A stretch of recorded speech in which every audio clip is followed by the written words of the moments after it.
Introdução ao estudo da doutrina espírita. 1.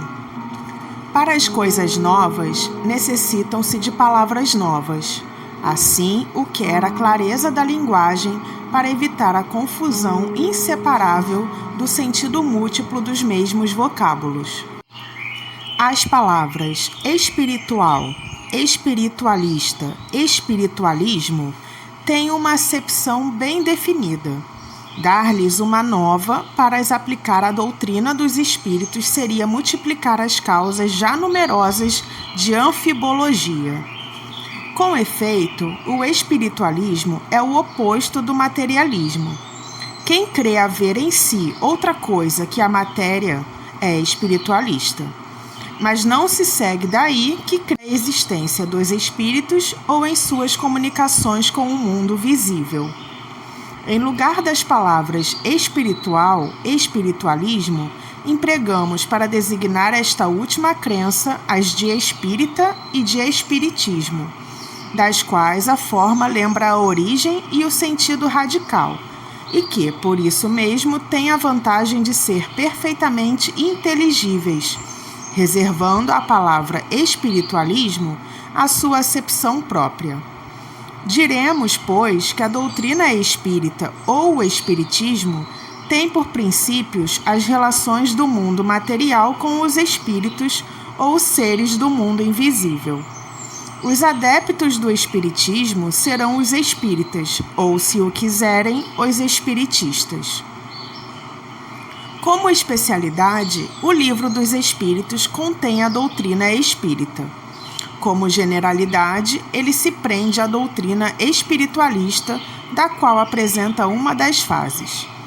Tal a razão por que traz no seu cabeçalho as palavras filosofia espiritualista. 2. Há um outro termo sobre o qual importa igualmente se entender, porque é uma das chaves de abóboda de toda a doutrina moral, e que é objeto de numerosas controvérsias por falta de uma acepção bem determinada. É a palavra alma. A divergência de opiniões sobre a natureza da alma vem da aplicação particular que cada um faz dessa palavra. Uma língua perfeita, em que cada ideia teria sua representação por um termo próprio, evitaria discussões. Com uma palavra para cada coisa, todo mundo se entenderia.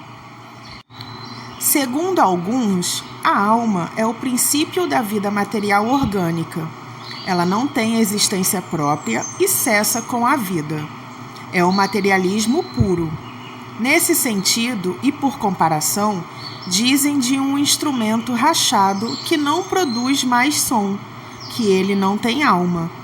Segundo essa opinião, a alma seria um efeito e não uma causa. Outros pensam que a alma é o princípio da inteligência, agente universal do qual cada ser absorve uma porção. Segundo eles, não haveria por todo o universo senão uma só alma que distribui centelhas entre os diversos seres inteligentes durante a sua vida. Depois da morte, cada centelha retorna à fonte comum, onde se confunde no todo, como os riachos e os rios retornam ao mar de onde saíram. Esta opinião difere da precedente naquilo que, nesta hipótese, há em nós mais que a matéria e que resta alguma coisa depois da morte. Mas é mais ou menos como se não restasse nada, uma vez que, não tendo mais individualidade, não teríamos mais consciência de nós mesmos. Nesta opinião, a alma universal seria Deus, e cada ser uma porção da divindade. É uma variedade do panteísmo. Segundo outros, enfim, a alma é um ser moral, distinto, independente da matéria e que conserva sua individualidade depois da morte. Esta acepção é, sem contradita, a mais geral, porque, sob um nome ou sob outro, a ideia deste ser que sobrevive ao corpo se encontra no estado da crença instintiva. Independentemente de todo o ensinamento, entre todos os povos, qualquer que seja o grau de sua civilização. Esta doutrina, segundo a qual a alma é a causa e não o efeito, é a dos espiritualistas. Sem discutir o mérito dessas opiniões e nelas não considerando senão o lado linguístico da coisa, diremos que essas três aplicações da palavra alma constituem três ideias distintas que reclamam, cada uma, um termo diferente. Essa palavra, pois, tem uma tríplice acepção, e cada um tem razão em seu ponto de vista, na definição que dá. O erro é a língua não ter senão uma palavra para três ideias. Para evitar todo equívoco, precisar-se-ia restringir a acepção da palavra alma a uma dessas três ideias. A escolha é indiferente, tudo está em se entender. É um processo de convenção. Cremos mais lógico tomá-la em sua acepção mais vulgar. Por isso, chamamos alma ao ser imaterial e individual que reside em nós e sobrevive ao corpo. Ainda que esse ser não existisse e não fosse senão um produto da imaginação, seria preciso, assim mesmo, um termo para designá-lo. Na falta de uma palavra especial para cada uma das duas outras acepções, chamaremos princípio vital, o princípio da vida material e orgânica, qualquer que lhe seja a fonte e que é comum a todos os seres vivos, desde as plantas até o homem. A vida podendo existir, abstração feita da faculdade de pensar, o princípio vital é uma coisa distinta e independente. A palavra vitalidade não dá a mesma ideia. Para alguns, o princípio vital é uma propriedade da matéria, um efeito que se produz quando a matéria se encontra em certas circunstâncias dadas. Segundo outros, e é a ideia mais comum, ele reside num fluido especial, universalmente espalhado, e do qual cada ser absorve e assimila uma parte durante a vida, como vemos os corpos inertes absorverem a luz. Esse seria, então, o fluido vital, que, segundo certas opiniões, não seria outro que o fluido elétrico animalizado, designado também sob os nomes de fluido magnético, fluido nervoso, etc. Seja como for, há um fato que não se poderia contestar, porque é resultado da observação, e é que os seres orgânicos têm em si uma força íntima que produz o fenômeno da vida, tanto que essa força existe que a vida material é comum a todos os seres orgânicos e que ela é independente da inteligência e do pensamento. Que a inteligência e o pensamento são faculdades próprias de certas espécies orgânicas. Enfim que, entre as espécies orgânicas dotadas de inteligência e de pensamento, há uma dotada de um senso moral especial, que lhe dá uma incontestável superioridade sobre as outras, e que é a espécie humana. Concebe-se que, com um significado múltiplo, a alma não exclui nem o materialismo, nem o panteísmo. O próprio espiritualista pode muito bem entender a alma segundo uma ou outra das duas primeiras definições, sem prejuízo do ser imaterial distinto, ao qual, então, ele dará um nome qualquer. Assim, essa palavra não representa uma opinião, é um proteu que cada um acomoda à sua maneira. Daí a fonte de tantas disputas intermináveis. Evitar-se-ia igualmente a confusão, servindo-se da palavra alma nos três casos, juntando-lhe um qualificativo que especificasse o ponto de vista sob o qual a consideramos ou a aplicação que dela se faz. Seria, então, uma palavra genérica, representando ao mesmo tempo o princípio da vida material, da inteligência e do senso moral, e que se distinguiria por um atributo, como o gás, por exemplo, que se distingue juntando-lhe as palavras hidrogênio, oxigênio ou azoto. Poder-se-ia, então, dizer, e talvez fosse o melhor, a alma vital para o princípio da vida material, a alma intelectual para o princípio da inteligência e a alma espírita para o princípio da nossa individualidade depois da morte. Como se vê, tudo isso é uma questão de palavras, mas uma questão muito importante para se entender. Segundo isso, a alma vital seria comum a todos os seres orgânicos, plantas, animais e homens. A alma intelectual seria a própria dos animais e homens, e a alma espírita pertenceria somente ao homem. Acreditamos dever insistir tanto mais sobre essas explicações quanto a doutrina espírita repousa naturalmente sobre a existência em nós de um ser independente da matéria e sobrevivente ao corpo. A palavra alma, devendo aparecer frequentemente no curso desta obra, importava ser fixada no sentido que lhe atribuímos, a fim de evitar qualquer equívoco. Vamos agora ao objeto principal desta instrução preliminar. 3. A doutrina espírita, como toda coisa nova, tem seus adeptos e seus contraditores. Vamos procurar responder a algumas das objeções destes últimos, examinando o valor dos motivos sobre os quais eles se apoiam, sem ter, todavia, a pretensão de convencer a todos, porque há pessoas que creem ter a luz sido feita só para elas. Dirigimo-nos às pessoas de boa fé, sem ideias pré-concebidas ou mesmo intransigentes, mas sinceramente desejosas de se instruir. E lhes demonstraremos que a maioria das objeções que se opõem à doutrina provém de uma observação incompleta dos fatos e de um julgamento feito com muita irreflexão e precipitação. Lembraremos primeiro, em poucas palavras, a série progressiva dos fenômenos que deram nascimento a esta doutrina. O primeiro fato observado foi o de objetos diversos colocados em movimento. Designaram-no vulgarmente sob o nome de mesas girantes ou dança das mesas. Esse fenômeno, que parecia ter sido observado primeiro na América, ou antes que se renovou nesse continente, porque a história prova que ele remonta à mais alta antiguidade, se produziu acompanhado de circunstâncias estranhas, tais como ruídos insólitos e pancadas sem causa ostensiva conhecida.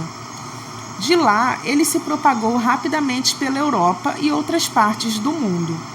A princípio, levantaram muita incredulidade, mas a multiplicidade das experiências logo não mais permitiu que se duvidasse da realidade. Se esse fenômeno tivesse sido limitado ao movimento dos objetos materiais, poderia se explicar por uma causa puramente física. Estamos longe de conhecer todos os agentes ocultos da natureza e todas as propriedades daqueles que conhecemos. A eletricidade, aliás, multiplica cada dia ao infinito os recursos que proporciona ao homem e parece dever iluminar a ciência com uma nova luz. Não haveria, pois, nada impossível em que a eletricidade, modificada por certas circunstâncias ou outro agente desconhecido, fosse a causa desse movimento. A reunião de várias pessoas, aumentando a força de ação, parecia apoiar essa teoria, porque se poderia considerar esse conjunto como uma pilha múltipla da qual a força está na razão do número de elementos. O movimento circular não tinha nada de extraordinário, está na natureza. Todos os astros se movem circularmente. Poderíamos, pois, ter em ponto pequeno um reflexo do movimento geral do universo, ou, melhor dizendo, uma causa até então desconhecida poderia produzir, acidentalmente, com pequenos objetos e em dadas circunstâncias, uma corrente análoga à que arrasta os mundos. Mas o movimento não era sempre circular. Frequentemente era brusco, desordenado, o objeto violentamente sacudido, tombado, levado numa direção qualquer e, contrariamente a todas as leis da estática, levantado da terra e mantido no espaço. Nada ainda nesses fatos que não se possa explicar pela força de um agente físico invisível. Não vemos a eletricidade derrubar os edifícios, destruir as árvores, lançar ao longe os corpos mais pesados, atraí-los ou repeli-los? Os ruídos insólitos, as pancadas, supondo que não fossem um dos efeitos ordinários da dilatação da madeira ou de outra causa acidental, poderiam ainda muito bem ser produzidos pela acumulação do fluido oculto. A eletricidade não produz os mais violentos ruídos? Até aí, como se vê, tudo pode entrar no domínio dos fatos puramente físicos e fisiológicos. Sem sair desse círculo de ideias, havia aí matéria de estudos sérios e dignos de fixar a atenção dos sábios. Por que assim não ocorreu? É penoso dizê-lo, mas isso se prende a causas que provam entre 1000 fatos semelhantes a leviandade do espírito humano. Primeiro, a vulgaridade do objeto principal, que serviu de base às primeiras experimentações a isso, não foi estranha. Que influência uma palavra, frequentemente, não tem tido sobre as coisas mais graves?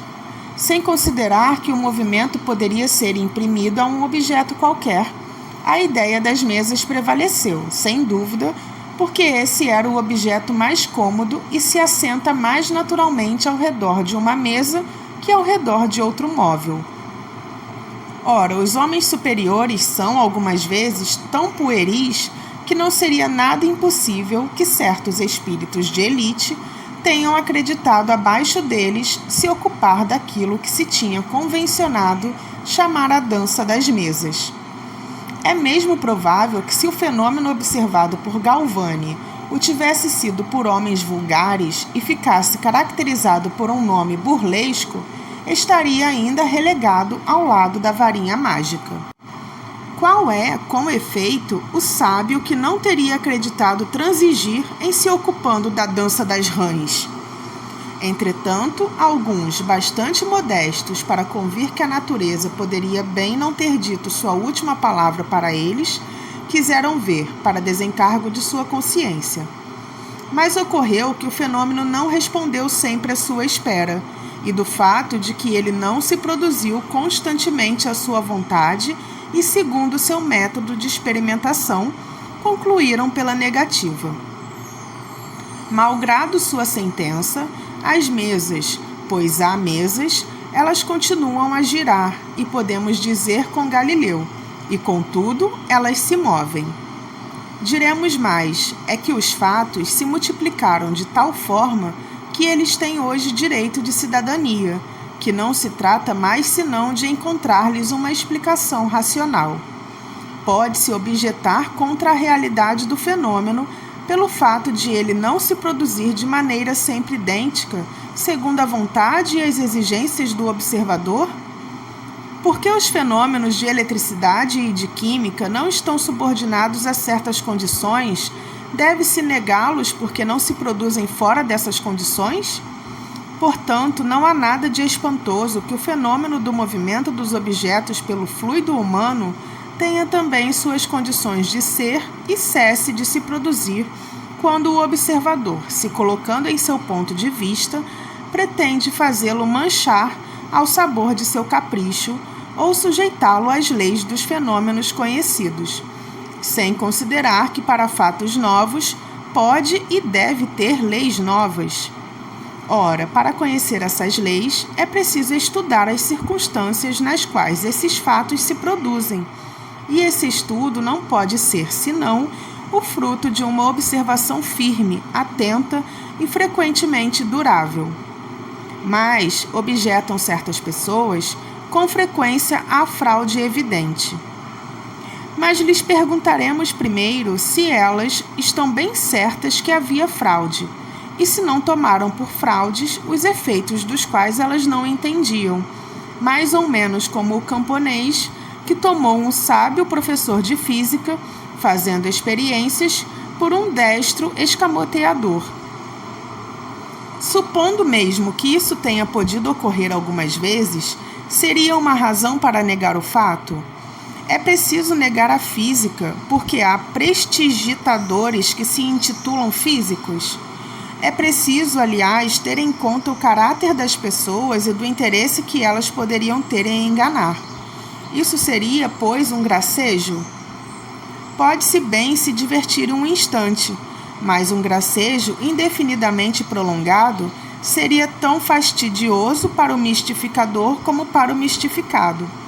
De resto, numa mistificação que se propaga de um extremo a outro do mundo, e entre pessoas das mais sérias, das mais honoráveis e das mais esclarecidas, haveria alguma coisa ao menos tão extraordinária quanto o próprio fenômeno. 4. Se os fenômenos que nos ocupam fossem limitados ao movimento dos objetos, teriam ficado, como dissemos, no domínio das ciências físicas. Mas não foi assim. Cabia-lhes nos colocar sobre o caminho de fatos de uma ordem estranha. Acreditou-se descobrir, não sabemos por qual iniciativa, que o impulso dado aos objetos não era somente o produto de uma força mecânica, mas que havia nesse movimento a intervenção de uma causa inteligente. Este caminho, uma vez aberto, era um campo todo novo de observações. Era o véu levantado sobre muitos mistérios. Há nisso, com efeito, uma força inteligente? Tal é a questão. Se essa força existe, qual é ela? Qual a sua natureza, a sua origem?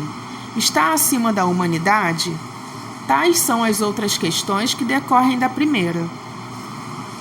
As primeiras manifestações inteligentes ocorreram por meio de mesas se levantando e batendo, com um pé, um número determinado de pancadas e respondendo desse modo por sim e por não, segundo a convenção, a uma questão posta. Até aqui, nada que convencesse seguramente os céticos, porque se poderia crer num efeito do acaso. Obtiveram-se depois respostas mais desenvolvidas por meio das letras do alfabeto. O objeto móvel, batendo um número de pancadas correspondente ao número de ordem de cada letra, chegava assim a formular palavras e frases que respondiam às questões propostas. A precisão das respostas, sua correlação com a pergunta, aumentaram o espanto. O ser misterioso que assim respondia, interrogado sobre a sua natureza, declarou que era um espírito ou gênio, se deu um nome e forneceu diversas informações a seu respeito. Há aqui uma circunstância muito importante a notar. Ninguém imaginou os espíritos como um meio de explicar os fenômenos. Foi o próprio fenômeno que revelou a palavra. Frequentemente, fazem-se nas ciências exatas hipóteses para ter uma base de raciocínio. Ora, isso não ocorreu neste caso. O meio de correspondência era demorado e incômodo. O espírito, e isto é ainda uma circunstância digna de nota, indicou um outro. É um desses seres invisíveis que dá o conselho de adaptar um lápis a um cesto ou a um outro objeto. Esse cesto, pousado sobre uma folha de papel, se pôs em movimento pela mesma força oculta que faz mover as mesas. Mas em lugar de um simples movimento regular, o lápis traça por ele mesmo caracteres formando palavras, frases e discursos inteiros de várias páginas, tratando das mais altas questões de filosofia, de moral, de metafísica, de psicologia, etc., e isto com tanta rapidez como se o fosse escrito com a mão. Esse conselho foi dado simultaneamente na América, na França e em diversos países. Eis os termos pelos quais ele foi dado em Paris, a 10 de junho de 1853, a um dos mais ardentes adeptos da doutrina, que, já há vários anos, desde 1849, se ocupava com a evocação dos espíritos. Vá pegar no quarto ao lado o pequeno cesto. Prenda nele um lápis. Coloque-o sobre um papel. Coloque os dedos sobre a borda. Alguns instantes depois, o cesto se pôs em movimento e o lápis escreveu, muito visivelmente, esta frase: "O que vos digo aqui, eu vos proíbo expressamente de o dizer a alguém." A próxima vez que escrever, escreverei melhor. O objeto ao qual se adapta o lápis, não sendo senão um instrumento, sua natureza e sua forma são completamente indiferentes. Procurou-se sua mais cômoda disposição. É assim que muitas pessoas fazem uso de uma pequena prancheta. O cesto ou a prancheta não podem ser postos em movimento senão sob a influência de certas pessoas dotadas, a esse respeito, de uma força especial e que são designadas com o nome de médiuns, quer dizer, meios ou intermediários entre os espíritos e os homens. As condições que dão essa força especial prendem-se a causas ao mesmo tempo físicas e morais, ainda imperfeitamente conhecidas, porque são encontrados médiuns de todas as idades, de ambos os sexos e em todos os graus de desenvolvimento intelectual. Essa faculdade, de resto, se desenvolve pelo exercício. 5. Mais tarde, se reconheceu que o cesto e a prancheta, na realidade, não formavam senão um apêndice da mão, e o médium, tomando diretamente o lápis, se pôs a escrever por um impulso involuntário e quase febril. Por esse meio, as comunicações tornaram-se mais rápidas, mais fáceis e mais completas. É hoje o mais difundido, tanto mais que o número de pessoas dotadas dessa aptidão é muito considerável e se multiplica todos os dias. A experiência, enfim, fez conhecer várias outras variedades na faculdade medianímica, e soube-se que as comunicações poderiam igualmente ter lugar pela palavra, pelo ouvido, pela vista, pelo tato e etc., e mesmo pela escrita direta dos espíritos, quer dizer, sem o concurso da mão do médium nem do lápis.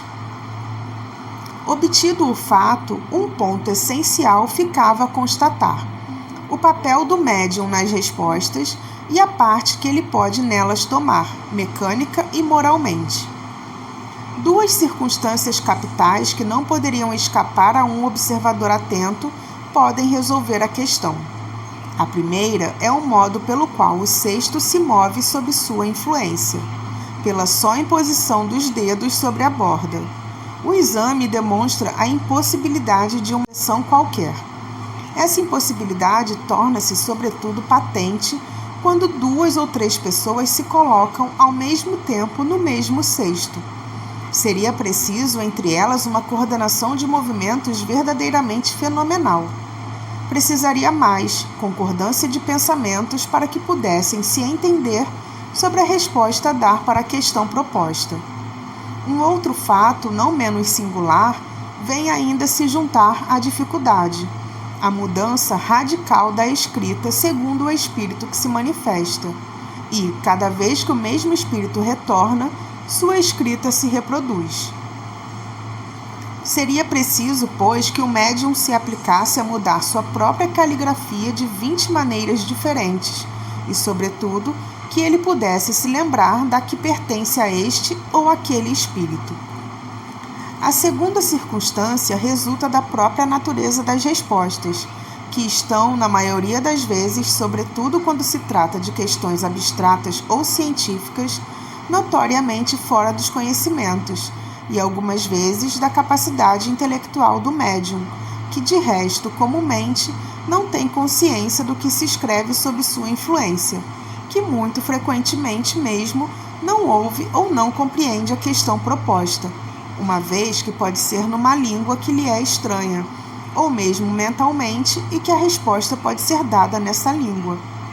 Acontece frequentemente, enfim, que o cesto escreve espontaneamente, sem questão prévia, sobre um objeto qualquer e inteiramente inesperado. Essas respostas, em certos casos, têm uma tal marca de sabedoria, de profundidade e de oportunidade. Revelam pensamentos tão elevados, tão sublimes, que não poderiam emanar senão de uma inteligência superior, marcada pela mais pura moralidade. Outras vezes são tão levianas, tão frívolas, tão triviais mesmo, que a razão se recusa a crer que possam proceder da mesma fonte. Essa diversidade de linguagens não pode se explicar senão pela diversidade de inteligências que se manifestam. Essas inteligências estão na humanidade ou fora dela? Tal é o ponto a esclarecer e do qual se encontrará a explicação completa nesta obra, tal como foi dada pelos próprios espíritos. Eis aqui, pois, efeitos patentes que se produzem fora do círculo habitual de nossas observações, que não passam como um mistério, mas à luz do dia, que todos podem ver e constatar, que não são privilégios apenas de um indivíduo, mas que milhares de pessoas repetem todos os dias à vontade. Esses efeitos têm, necessariamente, uma causa, e do momento que eles revelam a ação de uma inteligência e de uma vontade, saem do domínio puramente físico. Várias teorias foram emitidas a esse respeito. Examiná-las-emos todas em sua hora, e veremos que elas podem fornecer a razão de todos os fatos que se produzem. Admitamos até lá a existência de seres distintos da humanidade, uma vez que tal é a explicação fornecida pelas inteligências que se revelam, e vejamos o que nos dizem. 6. Os próprios seres que se comunicam se designam, como dissemos, sob o nome de espíritos ou de gênios, e como tendo pertencido, pelo menos alguns, a homens que viveram sobre a terra. Constituem o mundo espiritual, como nós constituímos durante a nossa vida o mundo corporal. Resumimos assim, em poucas palavras, os pontos mais importantes da doutrina que eles nos transmitiram, a fim de responder mais facilmente a certas objeções. Deus é eterno, imutável, imaterial, único, todo-poderoso, soberanamente justo e bom. Criou o universo que compreende todos os seres animados e inanimados, materiais e imateriais. Os seres materiais constituem o mundo visível ou corporal, e os seres imateriais o mundo invisível ou espírita, quer dizer, dos espíritos. O mundo espírita é um mundo normal, primitivo, eterno, pré-existente e sobrevivente a tudo. O mundo corporal não é senão secundário. Poderia cessar de existir ou não ter jamais existido, sem alterar a essência do mundo espírita. Os espíritos revestem temporariamente um envoltório material perecível, cuja destruição pela morte os torna livres.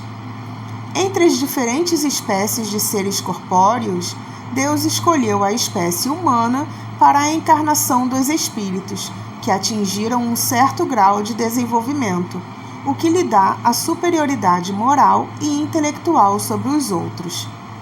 A alma é um espírito encarnado, do qual o corpo não é senão um envoltório. Há no homem 3 coisas. Primeira, o corpo ou ser material análogo ao dos animais e animado pelo mesmo princípio vital. Segunda, a alma ou ser imaterial, espírito encarnado no corpo. Terceira, o laço que une a alma ao corpo, princípio intermediário entre a matéria e o espírito. O homem tem, assim, 2 naturezas. Pelo corpo, participa da natureza dos animais, das quais tem o instinto. Pela alma, participa da natureza dos espíritos. O laço ou perispírito que une o corpo e o espírito é uma espécie de envoltório semimaterial. A morte é a destruição do envoltório mais grosseiro. O espírito conserva o segundo, que constitui para ele um corpo etéreo, invisível para nós no estado normal, mas que pode, acidentalmente, tornar-se visível e mesmo tangível, como ocorre no fenômeno das aparições. O espírito não é assim um ser abstrato, indefinido, que só o pensamento pode conceber. É um ser real, circunscrito, que em certos casos é apreciado pelos sentidos da visão, audição e tato. Os espíritos pertencem a diferentes classes e não são iguais nem em força, nem em inteligência, nem em saber, nem em moralidade. Os da primeira ordem são os espíritos superiores, que se distinguem dos outros pela sua perfeição, seus conhecimentos, sua aproximação de Deus, a pureza de seus sentimentos e seu amor ao bem. São os anjos ou espíritos puros. As outras classes se distanciam cada vez mais dessa perfeição. Os das classes inferiores são inclinados à maioria das nossas paixões, o ódio, a inveja, o ciúme, o orgulho, etc. Eles se comprazem no mal. Entre eles há os que não são nem muito bons nem muito maus, mais trapalhões e importunos que maus. A malícia e as inconsequências parecem ser sua diversão. São os espíritos estouvados ou levianos. Os espíritos não pertencem perpetuamente à mesma ordem. Todos progridem, passando por diferentes graus de hierarquia espírita. Esse progresso ocorre pela encarnação, que é imposta a uns como expiação e a outros como missão. A vida material é uma prova que devem suportar por várias vezes, até que hajam alcançado a perfeição absoluta. É uma espécie de exame severo ou depurador, de onde eles saem mais ou menos purificados. Deixando o corpo, a alma reentra no mundo dos espíritos, de onde havia saído, para retomar uma nova existência material, depois de um lapso de tempo mais ou menos longo, durante o qual permanece no estado de espírito errante. O espírito, devendo passar por várias encarnações, disso resulta que todos tivemos várias existências e que teremos ainda outras, mais ou menos aperfeiçoadas, seja sobre a Terra, seja em outros mundos. A encarnação dos espíritos ocorre sempre na espécie humana. Seria um erro acreditar que a alma ou o espírito possa se encarnar no corpo de um animal. As diferentes existências corporais do espírito são sempre progressivas e jamais retrógradas, mas a rapidez do progresso depende dos esforços que fazemos para atingir a perfeição. As qualidades da alma são as do espírito que está encarnado em nós. Assim, o homem de bem é a encarnação do bom espírito, e o homem perverso a de um espírito impuro. A alma tinha sua individualidade antes da sua encarnação e a conserva depois da sua separação do corpo. Na sua reentrada no mundo dos espíritos, a alma aí reencontra todos aqueles que conheceu sobre a terra, e todas as suas existências anteriores se retratam em sua memória, com a lembrança de todo o bem e de todo o mal que fez. O espírito encarnado está sob a influência da matéria. O homem que supera essa influência pela elevação e depuração de sua alma se aproxima dos bons espíritos com os quais estará um dia. Aquele que se deixa dominar pelas más paixões e coloca toda a sua alegria na satisfação dos apetites grosseiros, se aproxima dos espíritos impuros, dando preponderância à natureza animal. Os espíritos encarnados habitam os diferentes globos do universo. Os espíritos não encarnados ou errantes não ocupam uma região determinada e circunscrita. Estão por toda a parte, no espaço e ao nosso lado, nos vendo e nos acotovelando sem cessar. É toda uma população invisível que se agita em torno de nós. Os espíritos exercem sobre o mundo moral e mesmo sobre o mundo físico uma ação incessante. Agem sobre a matéria e sobre o pensamento e constituem uma das forças da natureza, causa eficiente de uma multidão de fenômenos até agora inexplicados ou mal explicados e que não encontram uma solução racional senão no espiritismo. As relações dos espíritos com os homens são constantes. Os bons espíritos nos solicitam para o bem, nos sustentam nas provas da vida e nos ajudam a suportá-las com coragem e resignação. Os maus nos solicitam ao mal. É para eles uma alegria nos ver sucumbir e nos assemelharmos a eles. As comunicações dos espíritos com os homens são ocultas ou ostensivas. As ocultas ocorrem pela influência, boa ou má, que eles exercem sobre nós com o nosso desconhecimento. Cabe ao nosso julgamento discernir as boas e más inspirações. As comunicações ostensivas ocorrem por meio da escrita, da palavra ou outras manifestações materiais, e mais frequentemente por intermédio dos médiuns que lhes servem de instrumento.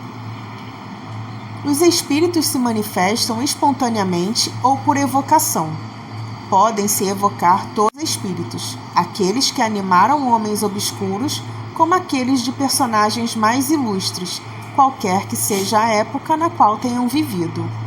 Os de nossos parentes, de nossos amigos ou de nossos inimigos, e com isso obter, por comunicações escritas ou verbais, conselhos, informações sobre a sua situação no além-túmulo, sobre seus pensamentos a nosso respeito, assim como as revelações que lhes são permitidas nos fazer.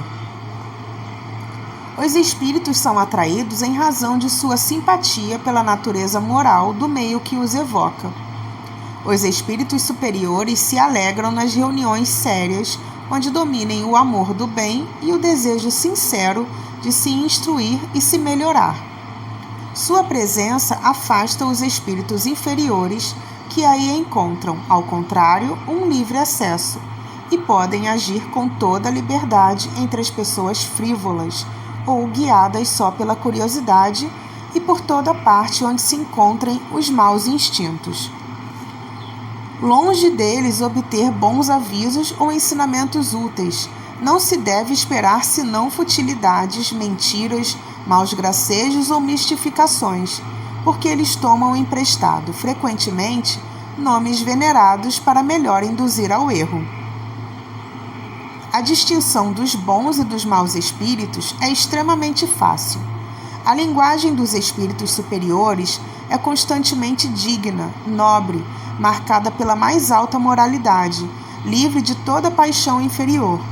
Seus conselhos exaltam a mais pura sabedoria e têm sempre por objetivo o nosso progresso e o bem da humanidade. A dos espíritos inferiores, ao contrário, é inconsequente, frequentemente trivial e mesmo grosseira.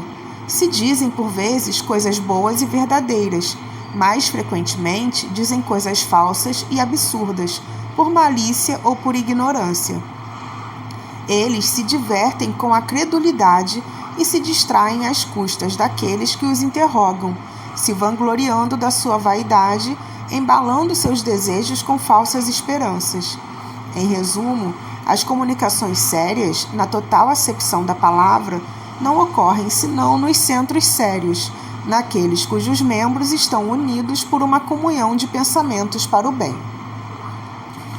A moral dos espíritos superiores se resume, como a do Cristo, nesta máxima evangélica: agir para com os outros como quereríamos que os outros agissem para conosco. Quer dizer, fazer o bem e não fazer o mal.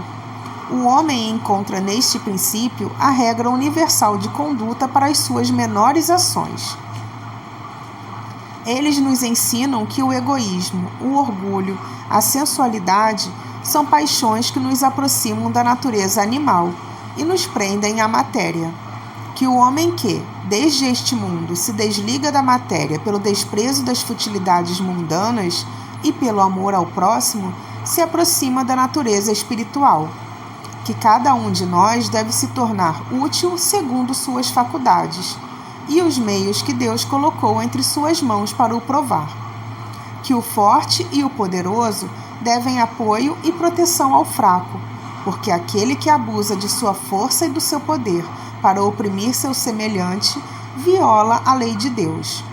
Ensinam, enfim, que no mundo dos espíritos, nada podendo ser oculto, o hipócrita será desmascarado e todas as suas torpezas descobertas, que a presença inevitável e de todos os instantes daqueles para os quais agimos mal é um dos castigos que nos estão reservados, que ao estado de inferioridade e de superioridade dos espíritos são fixados penas e gozos que nos são desconhecidos sobre a terra. Mas eles nos ensinaram também que não há faltas irremissíveis e que não possam ser apagadas pela expiação. O homem encontra o meio nas diferentes existências que lhe permite avançar, segundo seu desejo e seus esforços, na senda do progresso e na direção da perfeição, que é seu objetivo final. Este é um resumo da doutrina espírita, como resulta do ensinamento dado pelos espíritos superiores. Vejamos agora as objeções que se lhe opõem. 7. Para muitas pessoas, a oposição dos cientistas, se não é uma prova, é pelo menos uma forte presunção contrária. Não somos daqueles que se levantam contra os sábios, porque não queremos que digam que os insultamos. Temo-los, ao contrário, em grande estima, e seríamos muito honrados de estar entre eles. Mas sua opinião não poderia ser, em todas as circunstâncias, um julgamento irrevogável. Desde que a ciência sai da observação material dos fatos e trata de apreciar e de explicar esses fatos, o campo está aberto às conjecturas. Cada um traz seu pequeno sistema, que quer fazer prevalecer e o sustenta com obstinação. Não vemos todos os dias as opiniões mais divergentes alternativamente preconizadas e rejeitadas, logo repelidas como erros absurdos, depois proclamadas como verdades incontestáveis? Os fatos, eis o verdadeiro critério dos nossos julgamentos, o argumento sem réplica. Na ausência de fatos, a dúvida é a opinião do sábio. Para as coisas notórias, a opinião dos sábios faz fé a justo título, porque eles sabem mais e melhor que o vulgo. Mas em fatos de princípios novos, de coisas desconhecidas, sua maneira de ver não é sempre senão hipotética, porque não são mais os outros isentos de preconceitos. Eu diria mesmo que o sábio, talvez, tem mais preconceito que qualquer outro, porque uma propensão natural o leva a tudo subordinar ao ponto de vista que ele aprofundou. O matemático não vê prova senão numa demonstração algébrica. O químico relaciona tudo com a ação dos elementos, etc. Todo homem que faz uma especialidade, a ela subordina todas as suas ideias. Tirai-o de lá e frequentemente ele desarrazoa, porque quer submeter tudo ao mesmo crivo.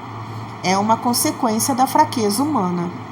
Consultarei, pois, voluntariamente e com toda a confiança, um químico sobre uma questão de análise, um físico sobre a força elétrica, um mecânico sobre uma força motriz, mas eles me permitirão, sem que isso prejudique o apreço de seu saber especial, de não ter na mesma conta a sua opinião negativa em fatos do espiritismo, não mais que do julgamento de um arquiteto sobre uma questão de música.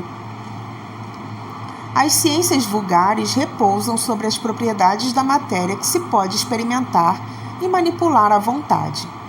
Os fenômenos espíritas repousam sobre a ação de inteligências que têm a sua própria vontade e nos provam a cada instante que elas não estão à disposição dos nossos caprichos. As observações, portanto, não podem ser feitas da mesma maneira. Elas requerem condições especiais e um outro ponto de partida. Querer submetê-las aos nossos processos ordinários de investigação é estabelecer analogias que não existem. A ciência, propriamente dita como ciência, portanto, é incompetente para se pronunciar na questão do espiritismo. Não tem que se ocupar com isso e seu julgamento, qualquer que seja, favorável ou não poderia ter nenhuma importância. O espiritismo é resultado de uma convicção pessoal que os sábios podem ter como indivíduos, abstração feita de sua qualidade de sábios, mas querer deferir a questão à ciência equivaleria a decidir a existência da alma por uma assembleia de físicos ou de astrônomos. Com efeito, o espiritismo está inteiramente baseado na existência da alma e seu estado depois da morte. Ora, é soberanamente ilógico pensar que um homem deve ser um grande psicólogo porque é um grande matemático ou um grande anatomista. O anatomista, dissecando o corpo humano, procura a alma, e porque não a encontra sob o seu escalpelo, como nele encontra um nervo, ou porque não a vê fugir como um gás, conclui daí que ela não existe, porque se ele coloca em ponto de vista exclusivamente material, segue-se que ele tenha razão contra a opinião universal? Não. Vede, pois, que o espiritismo não é da alçada da ciência.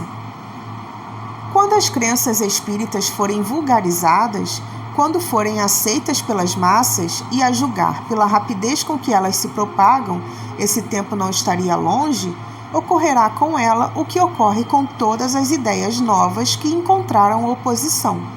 Os sábios se renderão à evidência. Eles a atingirão individualmente pela força das coisas. Até lá, é intempestivo desviá-los dos seus trabalhos especiais para os constranger a se ocuparem de uma coisa estranha, que não está nem nas suas atribuições, nem em seu programa. À espera disso, aqueles que, sem um estudo prévio e aprofundado da matéria, se pronunciam pela negativa e zombam de quem não lhe escolhe a opinião, esquecem que o mesmo ocorreu na maioria das grandes descobertas que honram a humanidade. Eles se expõem a ver seus nomes aumentarem a lista dos ilustres proscritores das ideias novas e, inscrito ao lado dos membros da douta Assembleia que, em 1752, acolheram com uma imensa explosão de riso o relatório de Franklin sobre os para-raios, julgando-o indigno de figurar ao lado das comunicações que lhe eram endereçadas, e desse outro que ocasionou perder à França o benefício da iniciativa da marinha a vapor, declarando o sistema de Fulton um sonho impraticável. E essas eram questões de sua alçada. Se, pois, essas assembleias que contavam em seu seio com a elite dos sábios do mundo não tiveram senão o escárnio e o sarcasmo por ideias que não compreendiam e que alguns anos mais tarde deveriam revolucionar a ciência, os costumes e a indústria, como esperar que uma questão estranha aos seus trabalhos obtenha mais favor? Esses erros de alguns, lamentáveis por sua memória, não poderiam tirar-lhes os títulos que, por outras coisas, adquiriram a nossa estima.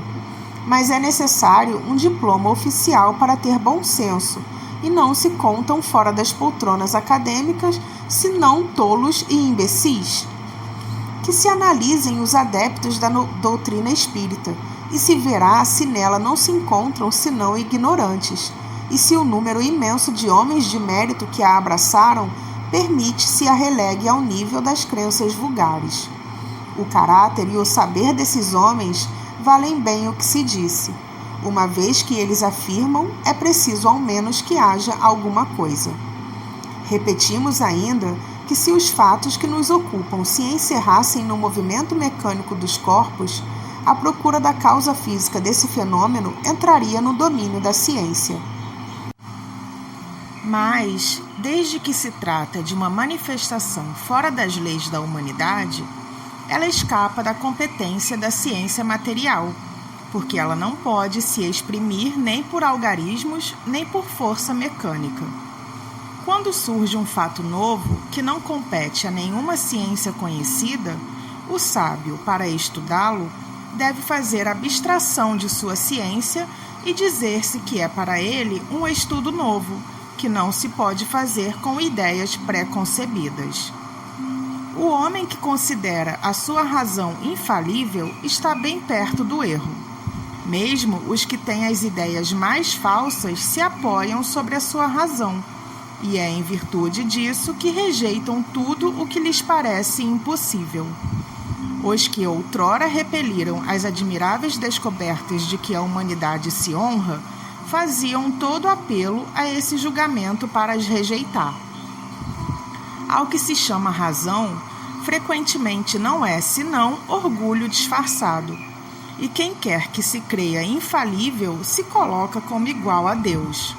Dirigimo-nos, pois, àqueles que são bastante sábios para duvidar daquilo que não viram e que, julgando o futuro pelo passado, não creiam que o homem tenha alcançado seu apogeu, nem que a natureza tenha virado para ele a última página de seu livro.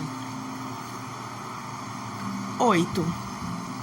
Acrescentemos que o estudo de uma doutrina, tal como a doutrina espírita, que nos lança de repente numa ordem de coisas tão novas e tão grandes, não pode ser feito com resultado senão por homens sérios, perseverantes, isentos de prevenções e animados de uma firme e sincera vontade de atingir um resultado.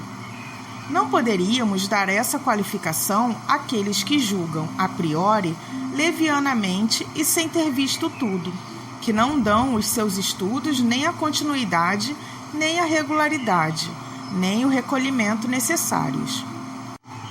Saberíamos, menos ainda, dá-la a certas pessoas que, para não faltar à sua reputação de pessoas de espírito, se empenham em procurar um lado burlesco nas coisas mais verdadeiras, ou julgadas tais por pessoas cujo saber, caráter e convicção dão direito ao respeito de quem se vanglorie de educado.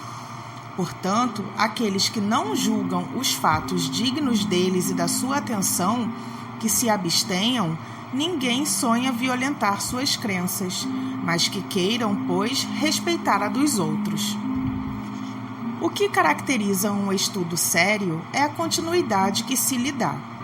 Deve-se admirar de não se obter, frequentemente, nenhuma resposta sensata a questões graves por si mesmas, quando são feitas ao acaso e a queima-roupa, no meio de uma multidão de questões extravagantes. Uma questão, aliás, frequentemente é complexa e exige, para ser esclarecida, questões preliminares ou complementares. Quem quer adquirir uma ciência deve fazê-lo por um estudo metódico, começando pelo princípio e seguindo o encadeamento e o desenvolvimento das ideias.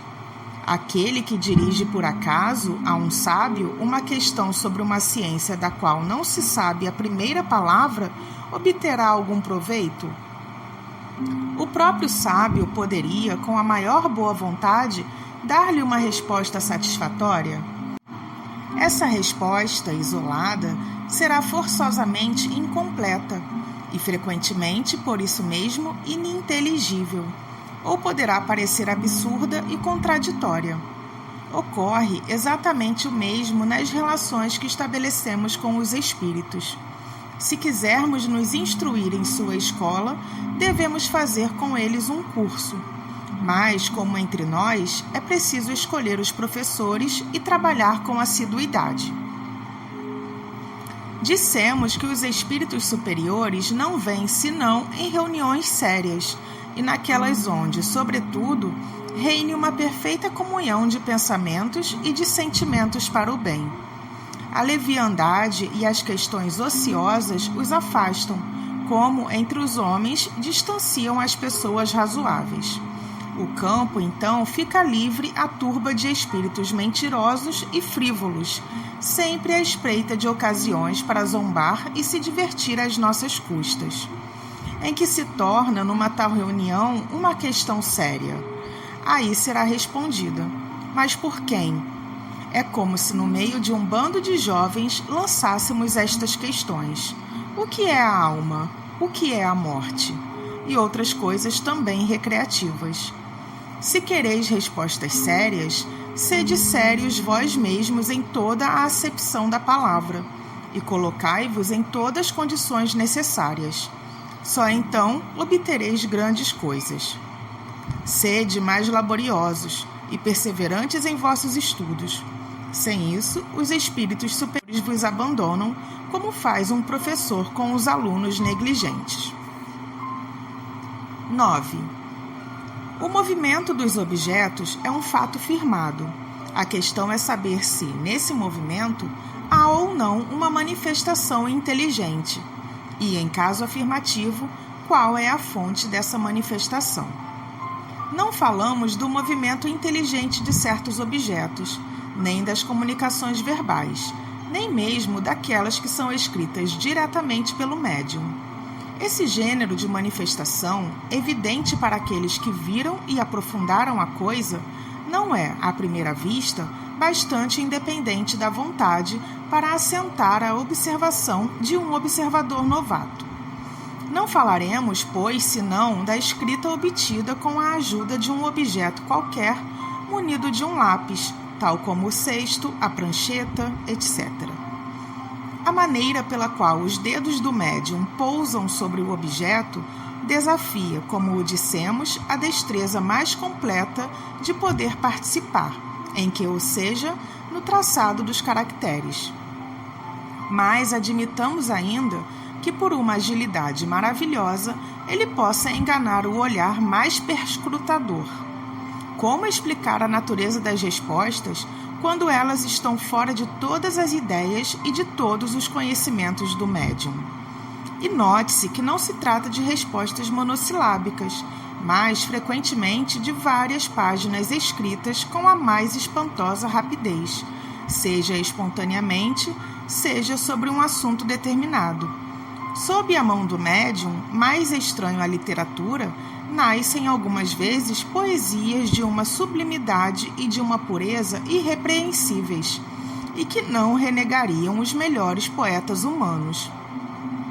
O que se adita ainda à estranheza desses fatos é que eles se produzem por toda parte e que os médiuns se multiplicam ao infinito. São esses fatos reais ou não? Para isso, não temos senão uma coisa a responder. Vede e observai. As ocasiões não vos faltarão, mas, sobretudo, observai com frequência, por longo tempo e segundo as condições necessárias. Diante da evidência, que respondem os antagonistas? Sois, dizem eles, vítimas do charlatanismo ou joguetes de uma ilusão. Diremos primeiro que é preciso afastar a palavra charlatanismo de onde não há proveito. Os charlatães não fazem seu trabalho de graça. Seria, pois, tudo no mais uma mistificação. Mas, por que estranha coincidência, esses mistificadores se teriam entendido de um extremo ao outro do mundo para agir da mesma maneira, parecer os mesmos efeitos e dar sobre os mesmos assuntos e em línguas diversas respostas idênticas, se não quanto às palavras, ao menos quanto ao sentido. Como pessoas graves, sérias, honradas, instruídas, se prestariam a semelhantes manobras e com que fim? Como encontrar-se entre as crianças a paciência e a habilidade necessárias? Porque, se os médiuns não são instrumentos passivos, lhes é preciso uma habilidade e conhecimentos incompatíveis com certa idade e certas posições sociais. Então, acrescentam que, se não há fraude, os dois lados podem ser vítimas de uma ilusão. Em boa lógica, a qualidade dos testemunhos tem um certo peso. Ora, está aqui o caso de se perguntar se a doutrina espírita, que conta hoje seus adeptos aos milhares, não os recruta senão entre os ignorantes. Os fenômenos sobre os quais ela se apoia são tão extraordinários que concebemos a dúvida. Mas o que não se poderia admitir é a pretensão de certos incrédulos ao monopólio do bom senso, e que, sem respeito pelas conveniências ou o valor moral de seus adversários, taxam sem cerimônia de ineptos todos aqueles que não têm a sua opinião. Aos olhos de toda pessoa judiciosa, a opinião das pessoas esclarecidas que por muito tempo viram, estudaram e meditaram uma coisa, será sempre, senão uma prova, ao menos uma presunção em seu favor, uma vez que pode fixar a atenção de homens sérios, que não têm nenhum interesse em propagar o erro, nem tempo a perder com futilidades. 10. Entre as objeções, há as mais sutis, pelo menos na aparência, porque tiradas da observação e feitas por pessoas graves. Uma das objeções é tirada da linguagem de certos espíritos que não parece digna da elevação que se supõe aos seres sobrenaturais. Se se quer referir-se ao resumo da doutrina que apresentamos por cima, aí se verá que os próprios espíritos nos ensinam que eles não são iguais, nem em conhecimentos, nem em qualidades morais, e que não se deve tomar ao pé da letra tudo o que eles dizem. Cabe às pessoas sensatas distinguir os bons dos maus espíritos. Seguramente, aqueles que tiram desse fato a consequência de que nós não temos contato senão com seres malfazejos, cuja única ocupação é de nos mistificarem, não têm conhecimentos das comunicações que ocorrem nas reuniões, onde não se manifestam senão espíritos superiores. De outro modo, não pensariam assim. É deplorável que o acaso os tenha servido tão mal, por não lhes mostrar senão o lado mau do mundo espírita.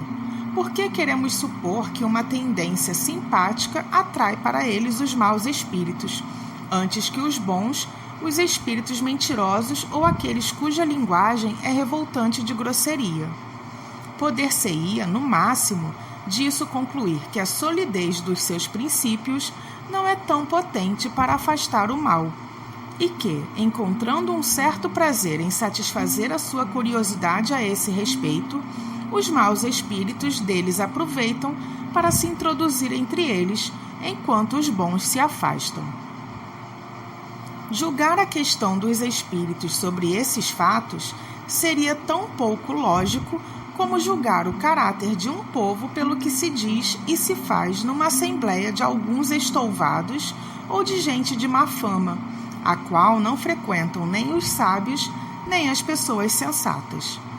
Essas pessoas se encontram na situação de um estranho que, chegando a uma grande capital pelo mais feio subúrbio, julgasse todos os habitantes pelos costumes e pela linguagem desse bairro ínfimo.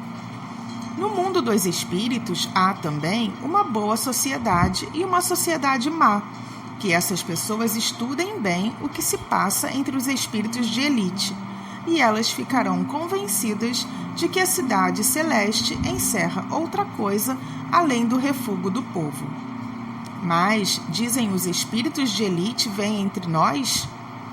A isso respondemos: não ficai no subúrbio, vede, observai e julgareis. Os fatos aí estão para todos, a menos que não seja a elas que se apliquem estas palavras de Jesus. Têm olhos e não veem, têm ouvidos e não ouvem. Uma variante dessa opinião consiste na de não ver nas comunicações espíritas, em todos os fatos materiais a que elas dão lugar, senão a intervenção de uma força diabólica, novo Proteu que revestiria todas as formas para melhor nos enganar. Não a cremos suscetível de um exame sério, por isso nela não nos deteremos. Ela se encontra refutada por aquilo que dissemos. Aditaremos somente que, se assim fosse, seria preciso convir que o diabo, algumas vezes, é bem sábio, bem razoável e, sobretudo, bem moral, ou que há também bons diabos. Como crer, com efeito, que Deus não permite senão ao espírito do mal de se manifestar para nos perder, sem nos dar, por contrapeso, os conselhos dos bons espíritos? Se ele não o pode, não tem poder. Se pode e não o faz, isso é incompatível com a sua bondade. Uma ou outra suposição seria uma blasfêmia. Notai que admitir a comunicação dos maus espíritos é reconhecer o princípio das manifestações. Ora, do momento que elas existem, isso não pode ser senão com a permissão de Deus. Como crer sem impiedade que ele não permite senão o mal com exclusão do bem? Uma tal doutrina é contrária às mais simples noções do bom senso e da religião. 11. Uma coisa bizarra, acrescentam, é que não se fala senão com espíritos de personagens conhecidas, e pergunta-se por que só eles se manifestam. É um erro proveniente, como muitos outros, de uma observação superficial. Entre os espíritos que vêm espontaneamente, há mais desconhecidos para nós do que ilustres, que se designam por um nome qualquer, e frequentemente por um nome alegórico ou característico. Quanto àqueles que se evocam, a menos que não sejam um parente ou amigo, é bastante natural que se dirija àqueles que se conhecem mais do que àqueles que não se conhecem. O nome de personagens ilustres impressiona mais e é por isso que são mais notados. Acham singular, ainda, que os espíritos de homens eminentes venham familiarmente ao nosso apelo e se ocupem algumas vezes de coisas insignificantes em comparação com as que realizaram durante a sua vida. Isso não tem nada de espantoso para aqueles que sabem que a força ou a consideração da qual esses homens gozaram neste mundo não lhes dá nenhuma supremacia no mundo dos espíritos. Os espíritos confirmam nisso estas palavras do Evangelho: os grandes serão rebaixados e os pequenos elevados, o que se deve entender como a posição que cada um de nós ocupará entre eles. É assim que aquele que foi o primeiro sobre a terra pode lá encontrar-se como um dos últimos, aquele diante do qual curvamos a cabeça durante sua vida pode, pois, vir entre nós como o mais humilde operário, porque, deixando a vida, ele deixou toda a sua grandeza, e o mais poderoso monarca pode ser que esteja abaixo do último dos seus soldados. 12. Um fato demonstrado pela observação e confirmado pelos próprios espíritos é que os espíritos inferiores tomam emprestado, frequentemente, nomes conhecidos e reverenciados. Quem, pois, pode nos assegurar que aqueles que dizem ter sido, por exemplo, Sócrates, Júlio César, Carlos Magno, Fenelon, Napoleão, Washington, etc., tenham realmente animado esses personagens? Essa dúvida existe entre muitos adeptos fervorosos da doutrina espírita. Eles admitem a intervenção e a manifestação dos espíritos, mas se perguntam qual o controle que se pode ter de sua identidade. Esse controle é, com efeito, bastante difícil de se estabelecer. Se ele não o pode ser de maneira bastante autêntica, como por um ato de estado civil, pode-o ao menos por presunção, depois de certos indícios. Quando o espírito de qualquer um que nos é pessoalmente conhecido se manifesta, um parente ou um amigo, por exemplo, sobretudo se morreu há pouco tempo, ocorre, em geral, que sua linguagem está em relação perfeita com o caráter que lhe conhecemos. É já um indício de identidade. Mas a dúvida não é quase mais permitida quando esse espírito fala de coisas íntimas, lembra de circunstâncias de família que não são conhecidas senão do interlocutor. Um filho não se equivocaria seguramente com a linguagem de seu pai e de sua mãe, nem os pais sobre a de seus filhos. Passam-se algumas vezes, nessas espécies de evocações íntimas, coisas surpreendentes, de natureza a convencer o mais incrédulo. O cético mais endurecido, frequentemente, fica assombrado com as revelações inesperadas que lhe são feitas. Uma outra circunstância muito característica vem em apoio da identidade. Dissemos que a escrita do médium muda geralmente com o espírito evocado e que essa escrita se reproduz exatamente a mesma cada vez que o mesmo espírito se apresenta. Tem-se constatado muitas vezes que para as pessoas mortas há pouco tempo, essa escrita tem uma semelhança marcante com a da pessoa em sua vida. Tem-se visto assinaturas de uma exatidão perfeita. Estamos, de resto, longe de dar esse fato como uma regra e, sobretudo, como constante, mencionamo-lo como uma coisa digna de nota. Só os espíritos que atingiram um certo grau de depuração estão libertos de toda influência corporal. Mas, quando não estão completamente desmaterializados, é a expressão da qual se servem, eles conservam a maioria das ideias, das tendências e mesmo das manias que tinham sobre a Terra. E é ainda esse um meio de reconhecimento. Mas ele se encontra, sobretudo, numa multidão de fatos, de detalhes que só podem ser revelados por uma observação atenta e firme. Vêem-se escritores discutir suas próprias obras ou doutrina, aprová-las ou condenarem certas partes. Outros espíritos lembrarem circunstâncias ignoradas ou pouco conhecidas de sua vida ou de sua morte. Coisas, enfim, que são todas ao menos provas morais de identidade, as únicas que se podem invocar tratando-se de coisas abstratas. Se, pois, a identidade do espírito evocado pode ser, até certo ponto, estabelecida em alguns casos, não há razão para que não o seja em outros. E se não há para as pessoas cuja morte é mais antiga, os mesmos meios de controle, se tem sempre o da linguagem e do caráter. Porque, seguramente, o espírito de um homem de bem não falará como o de um homem perverso ou debochado. Quanto aos espíritos que se enfeitam com nomes respeitáveis, eles se traem pela sua linguagem e suas máximas.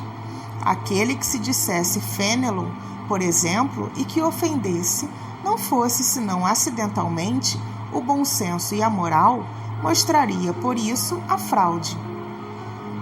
Se, ao contrário, os pensamentos que ele exprime são sempre puros, sem contradição e constantemente à altura do caráter de Fénelon, não há motivos para duvidar da sua identidade.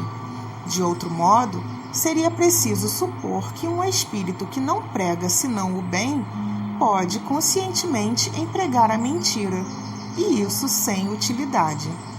A experiência nos ensina que os espíritos do mesmo grau, do mesmo caráter e animados dos mesmos sentimentos se reúnem em grupos e famílias. Ora, o número de espíritos é incalculável e estamos longe de conhecer a todos. A maioria não tem mesmo nome para nós.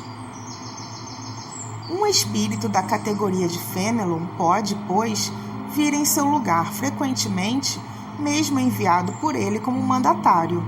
Ele se apresenta sob o seu nome porque lhe é idêntico e pode substituí-lo, e porque nos é preciso um nome para fixar as ideias.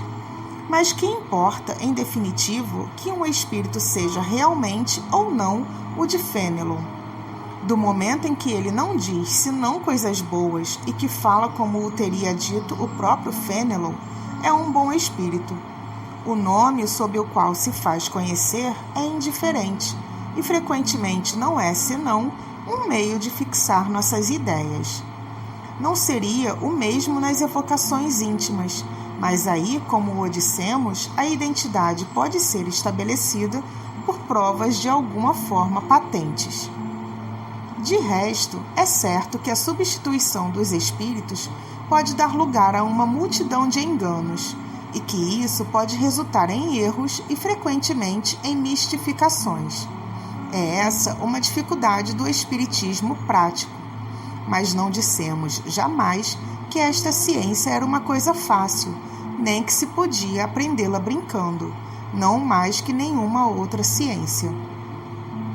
Não será demasiado repetir. Ela exige um estudo assíduo e frequentemente longo demais.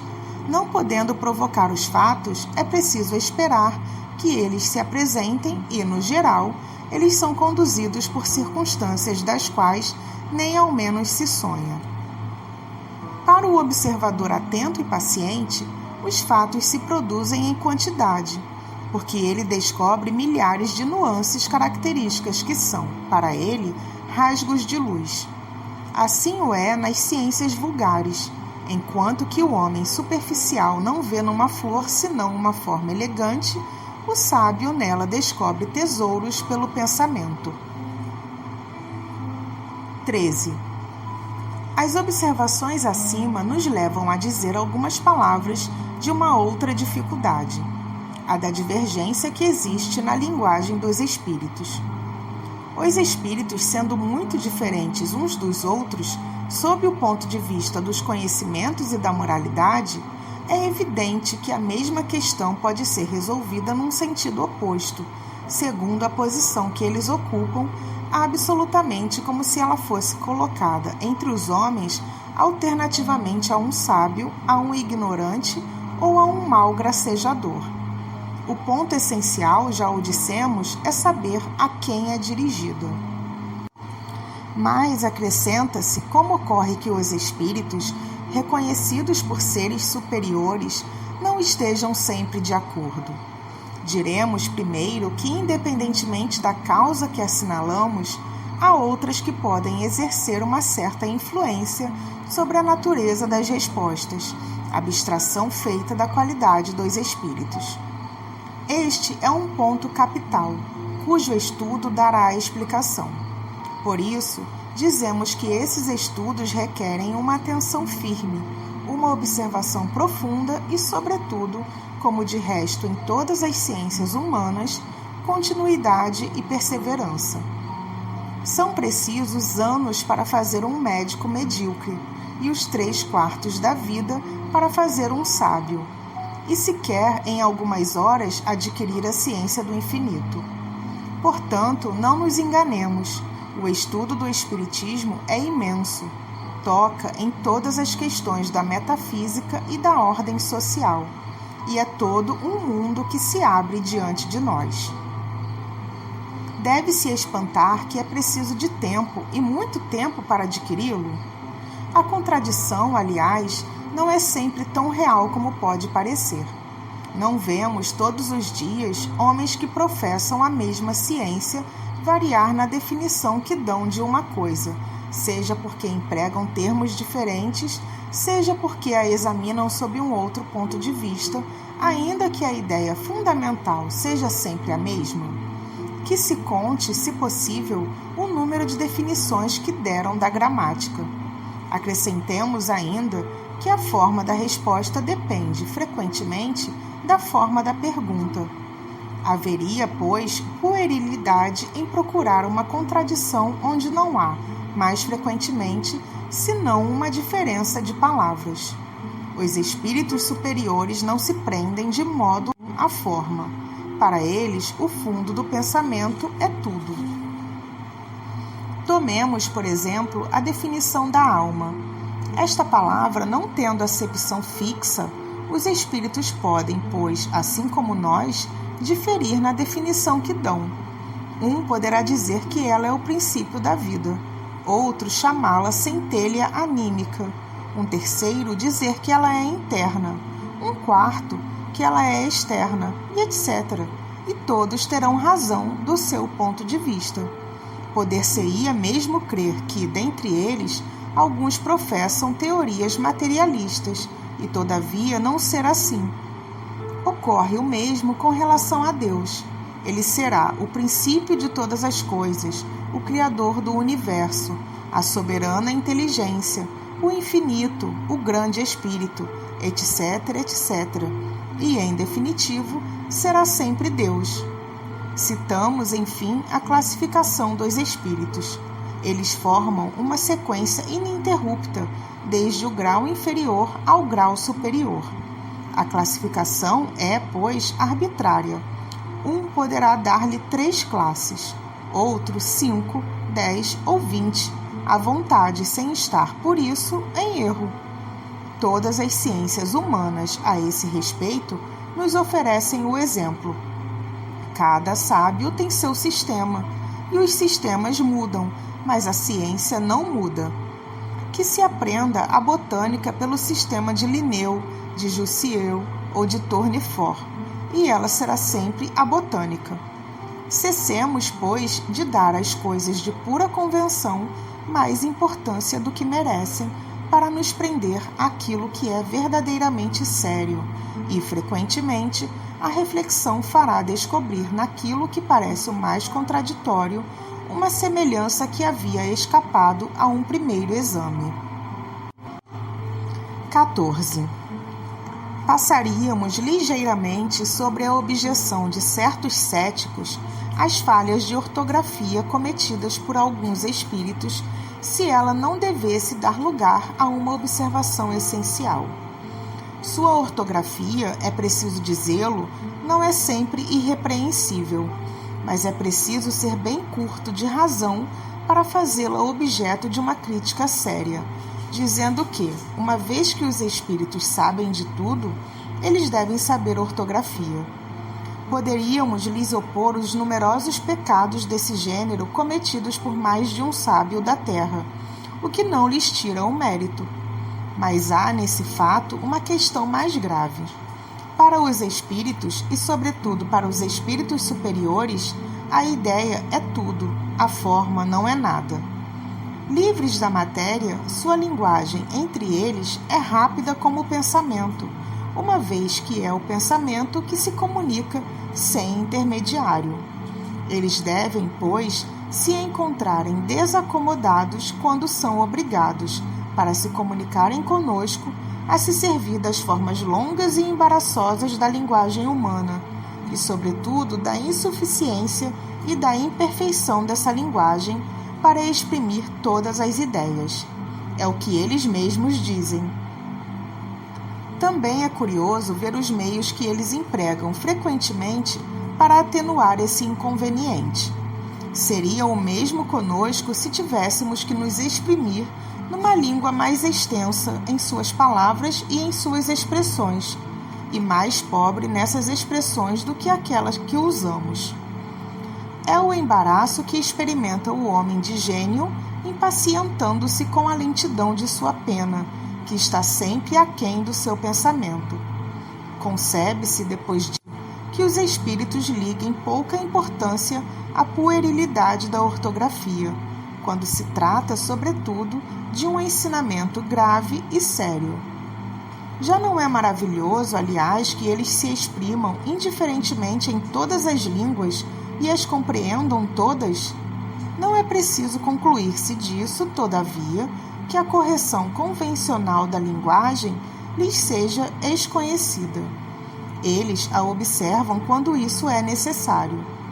É assim que, por exemplo, a poesia ditada por eles desafia frequentemente a crítica mais meticulosa, e isso malgrado a ignorância do médium. 15. Há ainda pessoas que encontram perigo por toda a parte e em tudo o que não conhecem. Também não faltam de tirar uma consequência desfavorável do fato de certas pessoas, em se entregando a estes estudos, terem perdido a razão. Como homens sensatos podem ver nesse fato uma objeção séria. Não ocorre o mesmo com todas as preocupações intelectuais sobre um cérebro fraco? Sabe-se o número de loucos e de maníacos produzidos pelos estudos matemáticos, médicos, musicais, filosóficos e outros? É preciso, por isso, banir esses estudos? O que isso prova? Pelos trabalhos corporais, estropiam-se os braços e as pernas, que são os instrumentos da ação material. Pelos trabalhos da inteligência, estropia-se o cérebro, que é instrumento do pensamento. Mas se o instrumento está quebrado, o espírito não o está por isso. Ele está intacto e, quando desligado da matéria, não goza menos da plenitude de suas faculdades. É no seu gênero, como homem, um mártir do trabalho. Todas as grandes preocupações do espírito podem ocasionar a loucura. As ciências, as artes, a própria religião fornecem seus contingentes. A loucura tem por causa primeira uma predisposição orgânica do cérebro que o torna mais ou menos acessível a certas impressões. Estando dada uma predisposição à loucura, esta toma o caráter da preocupação principal, que se torna então uma ideia fixa.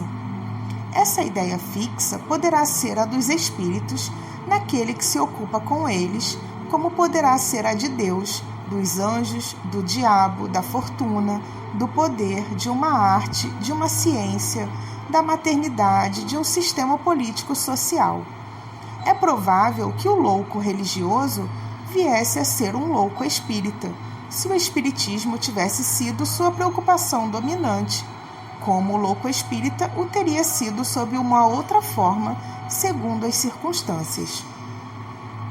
Digo, pois, que o espiritismo não tem nenhum privilégio sob esse aspecto, mas vou mais longe. Digo que, bem compreendido, é um preservativo contra a loucura. Entre as causas mais numerosas de superexcitação cerebral, é preciso contar as decepções, os desgostos, as afeições contrariadas, que são, ao mesmo tempo, as causas mais frequentes de suicídio. Ora, o verdadeiro espírita vê as coisas deste mundo de um ponto de vista bastante elevado. Elas lhe parecem tão pequenas, tão mesquinhas diante do futuro que o espera. A vida é para ele tão curta, tão fugidia, que as atribuições não são aos seus olhos senão os incidentes de uma viagem desagradável. O que, em outro, produziria uma violenta emoção, o afeta mediocremente. Ele sabe, aliás, que os desgostos da vida são provas que servem para o seu adiantamento. Se as suporta sem murmurar, porque será recompensado segundo a coragem com a qual as tenha suportado. Suas convicções lhe dão, pois, uma resignação que o preserva do desespero e, por conseguinte, de uma causa permanente de loucura e de suicídio.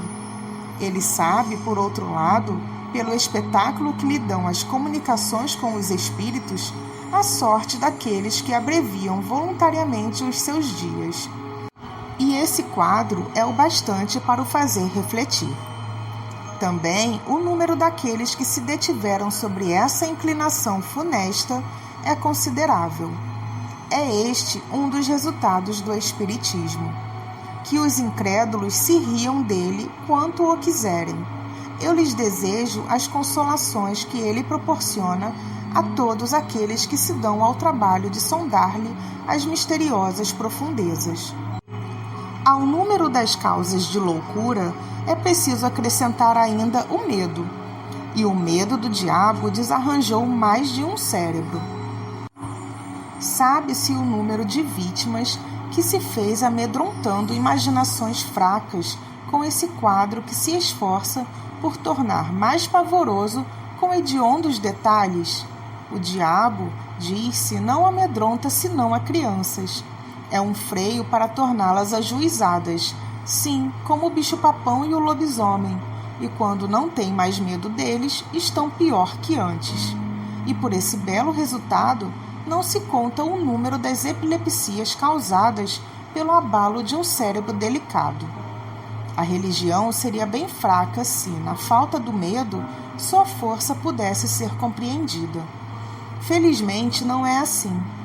Há outros meios de ação sobre as almas. O Espiritismo, para isso, lhe fornece os mais eficazes e os mais sérios, se ela sabe usá-los com proveito. Ele mostra a realidade das coisas e, com isso, neutraliza os efeitos funestos de um medo exagerado.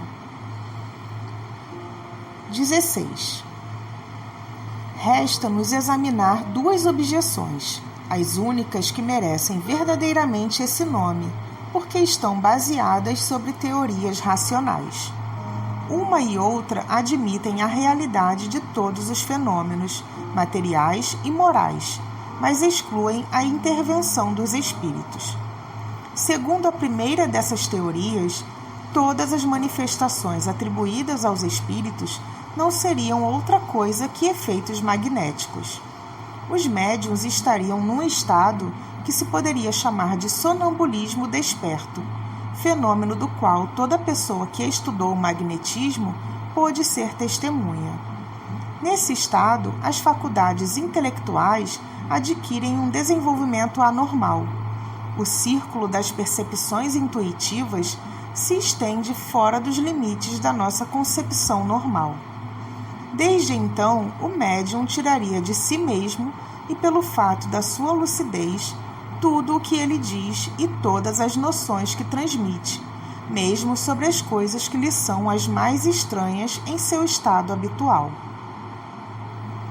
Não seremos nós que contestaremos a força do sonambulismo, do qual vimos os prodígios e estudamos todas as fases durante mais de 35 anos. Concordamos que, com efeito, muitas manifestações espíritas podem se explicar por esse meio, mas uma observação firme e atenta mostra uma multidão de fatos onde a intervenção do médium, de outro modo que como instrumento passivo, é materialmente impossível. Aqueles que partilham dessa opinião, diremos como aos outros: vede e observai, porque seguramente não vistes tudo. Opor-lhe-emos em seguida duas considerações tiradas da sua própria doutrina. De onde veio a teoria espírita? É um sistema imaginado por alguns homens para explicar os fatos? De modo nenhum. Quem, pois, a revelou? Precisamente esses mesmos médiuns de quem exaltais a lucidez. Se, pois, essa lucidez é tal como a supondes, por que teriam eles atribuído aos espíritos o que possuíam em si mesmos? Como teriam dado essas informações tão precisas, tão lógicas, tão sublimes sobre a natureza dessas inteligências extra-humanas? De duas coisas, uma: ou eles são lúcidos ou não o são. Se o são e se confia em sua veracidade, não se poderia, sem contradição, admitir que eles não estão com a verdade. Em segundo lugar, se todos os fenômenos tivessem sua fonte no médium, eles seriam idênticos nos mesmos indivíduos, e não se veria a mesma pessoa ter uma linguagem discordante e exprimir, alternativamente, as coisas mais contraditórias. Essa falta de unidade nas manifestações obtidas pelo médium prova a diversidade das fontes. Se, pois, não se as pode encontrar todas no médium, é preciso procurá-las fora dele. Segundo outra opinião, o médium é a fonte das manifestações, mas em lugar de as tirar de si mesmo, assim como o pretendem os construtores da teoria sonambúlica, ele as tira do meio ambiente. O médium seria, assim, uma espécie de espelho refletindo todas as ideias, todos os pensamentos e todos os conhecimentos das pessoas que o cercam. Ele não diria nada que não fosse conhecido pelo menos de alguns. Não se poderia negar, e isso é mesmo um princípio da doutrina, a influência exercida pelos assistentes sobre a natureza das manifestações. Mas essa influência é diferente daquela que se supõe existir, e daí a que o médium seja o eco de seus pensamentos a uma grande distância, porque milhares de fatos estabelecem peremptoriamente o contrário. Há nisso, pois, um erro grave, que prova, uma vez mais, o perigo das conclusões prematuras. Essas pessoas, não podendo negar a existência de um fenômeno do qual a ciência vulgar não pode se aperceber, e não querendo admitir a presença dos espíritos, o explicam a seu modo. Sua teoria seria sutil se ela pudesse abraçar todos os fatos, mas não é assim. Quando se lhes demonstra, até a evidência, que certas comunicações do médium são completamente estranhas aos pensamentos, aos conhecimentos, às próprias opiniões dos assistentes, que essas comunicações são, frequentemente, espontâneas e contradizem todas as ideias pré-concebidas, eles não ficam atrás por tão pouca coisa. A irradiação, dizem eles, se estende muito além do círculo imediato que nos cerca. O médium é o reflexo da humanidade inteira, de tal sorte que, se ele não aure suas inspirações no ambiente, vai procurá-las fora, na cidade, no país, em todo o globo, e mesmo em outras esferas. Não penso que se encontre nessas teorias uma explicação mais simples e mais provável que aquela do Espiritismo, porque ela supõe uma causa bem mais maravilhosa. A ideia de que seres povoam os espaços e que, estando em contato permanente conosco, nos comunicam seus pensamentos, nada tem que choque mais a razão que a suposição dessa irradiação universal, de todos os pontos do universo, se concentrar no cérebro de um indivíduo. Ainda uma vez, e está aí um ponto capital sobre o qual não poderíamos insistir muito, a teoria sonâmbulica e a que se poderia chamar refletiva foram imaginadas por alguns homens. São opiniões individuais criadas para explicar um fato, enquanto que a doutrina dos espíritos não é de concepção humana. Ela foi ditada pelas próprias inteligências que se manifestam, quando ninguém não as sonhava e a opinião geral as repudiava. Ora, perguntamos, onde os médiuns auriram uma doutrina que não existia no pensamento de ninguém sobre a Terra?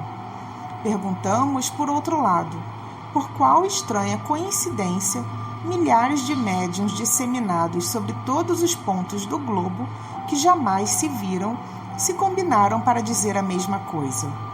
Se o primeiro médium que apareceu na França suportou a influência de opiniões já aceitas na América, por que esquisitice foi procurar suas ideias a 2.000 léguas além do mar, entre um povo estranho de costumes e de linguagem, em lugar de as tomar ao seu redor? Mas há uma outra circunstância sobre a qual não se tem pensado o bastante. As primeiras manifestações, na França como na América, não ocorreram pela escrita, nem pela palavra, mas por pancadas concordando com as letras do alfabeto e formando palavras e frases. Foi por esse meio que as inteligências que se revelaram declararam ser espíritos.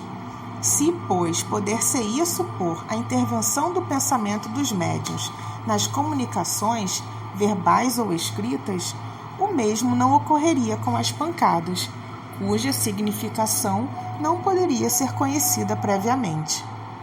Poderíamos citar numerosos fatos que demonstram, na inteligência que se manifesta, uma individualidade evidente e uma independência absoluta de vontade. Remetemos, pois, os dissidentes a uma observação mais atenta. Se querem estudar sem prevenção e não concluir antes de ver tudo, eles reconhecerão a impossibilidade de sua teoria para dar a razão de tudo. Limitar-nos-emos a colocar as questões seguintes. Por que a inteligência que se manifesta, qualquer que ela seja, recusa responder a certas questões sobre assuntos perfeitamente conhecidos, como, por exemplo, sobre o nome ou a idade do interrogante, sobre o que tem na mão, o que fez na véspera, seu projeto do dia seguinte, etc. Se o médium é o espelho do pensamento dos assistentes, nada lhe seria mais fácil do que responder.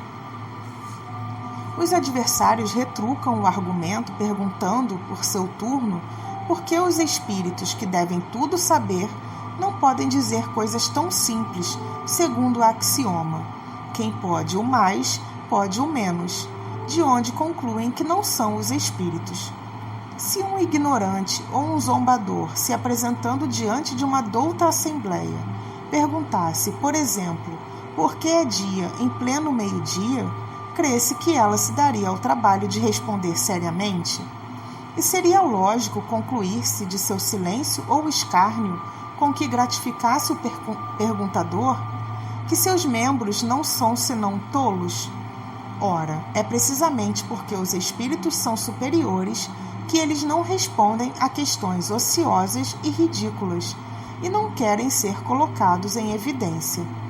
Por isso, eles se calam ou dizem se ocupar de coisas mais sérias. Perguntaremos, enfim, por que os espíritos vêm e se vão frequentemente num momento dado e por que, passado esse momento, não há preces nem súplicas que os possam fazer voltar? Se o médium não agisse senão pelo impulso dos assistentes, é evidente que, nessa circunstância, o concurso de todas as vontades reunidas deveria estimular sua clarividência.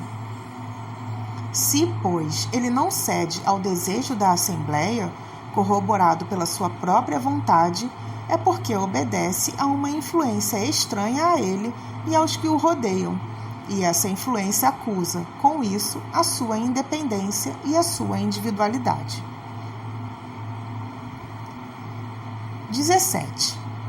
O ceticismo, no tocante à doutrina espírita, quando não é o resultado de uma oposição sistemática interessada, tem quase sempre sua fonte no conhecimento incompleto dos fatos, o que não impede certas pessoas de decidir a questão como se a conhecessem perfeitamente. Pode-se ter muito espírito, instrução mesmo e caráter de julgamento. Ora, o primeiro indício de uma falha no julgamento é crer-se infalível. Muitas pessoas também não veem nas manifestações espíritas senão um objeto de curiosidade. Esperamos que, pela leitura deste livro, elas encontrarão nesses fenômenos estranhos outra coisa além de um simples passatempo. A ciência espírita compreende duas partes, uma experimental, sobre as manifestações em geral, outra filosófica, sobre as manifestações inteligentes. Aquele que não observou senão a primeira está na posição daquele que não conhece a física senão por experiências recreativas, sem ter penetrado no fundo da ciência. A verdadeira doutrina espírita está no ensinamento dado pelos espíritos, e os conhecimentos que esse ensinamento comporta são muito graves para serem adquiridos de outro modo que não por um estudo sério e continuado, feito no silêncio e no recolhimento, porque só nessa condição se pode observar um número infinito de fatos e de nuances que escapam ao observador superficial e permitem assentar uma opinião. Este livro, não tivesse ele por resultado apenas mostrar o lado sério da questão e provocar estudos nesse sentido, isso já seria muito, e nós aplaudiríamos de ter sido escolhidos para realizar uma obra da qual não pretendemos, de resto, nos fazer nenhum mérito pessoal, uma vez que os princípios que ela encerra não são nossa criação. Seu mérito, portanto, é inteiramente dos espíritos que a ditaram. Esperamos que ela tenha um outro resultado, o de guiar os homens desejosos de se esclarecerem, mostrando-lhes nesses estudos um objetivo grande e sublime, o do progresso individual e social, e de lhes indicar o caminho a seguir para atingi-lo. Concluímos com uma última consideração. Os astrônomos, sondando o espaço, encontraram na distribuição dos corpos celestes lacunas não justificadas e em desacordo com as leis do conjunto. Eles supuseram que essas lacunas deveriam estar ocupadas por globos que escaparam à sua observação. De outro lado, observaram certos efeitos dos quais a causa lhes era desconhecida e disseram a si mesmos: ali deve haver um mundo, porque essa lacuna não pode existir e esses efeitos devem ter uma causa. Julgando então da causa pelo efeito, puderam calcular os elementos e mais tarde os fatos vieram justificar as suas previsões. Apliquemos esse raciocínio a uma outra ordem de ideias. Se observar a série dos seres, verifica-se que eles formam uma cadeia sem solução de continuidade, desde a matéria bruta até o homem mais inteligente. Mas entre o homem e Deus, que é o alfa e o ômega de todas as coisas, que imensa lacuna! É racional pensar que nele terminam os anéis dessa cadeia? Que ele transponha, sem transição, a distância que separa o do infinito? A razão nos diz que entre homem e Deus deve haver outros escalões, como disse aos astrônomos que entre os mundos conhecidos devia haver mundos desconhecidos. Qual é a filosofia que preencheu essa lacuna? O Espiritismo nos-la mostra ocupada pelos seres de todas as posições do mundo invisível, e esses seres não são outros senão os espíritos dos homens que atingiram os diferentes graus que conduzem à perfeição. Então tudo se liga, tudo se encadeia, desde o alfa até o ômega. Vós, que negais a existência dos espíritos, preenchei, pois, o vazio que eles ocupam, e vós, que rides deles, ousai rir das obras de Deus e de sua onipotência. Allan Kardec.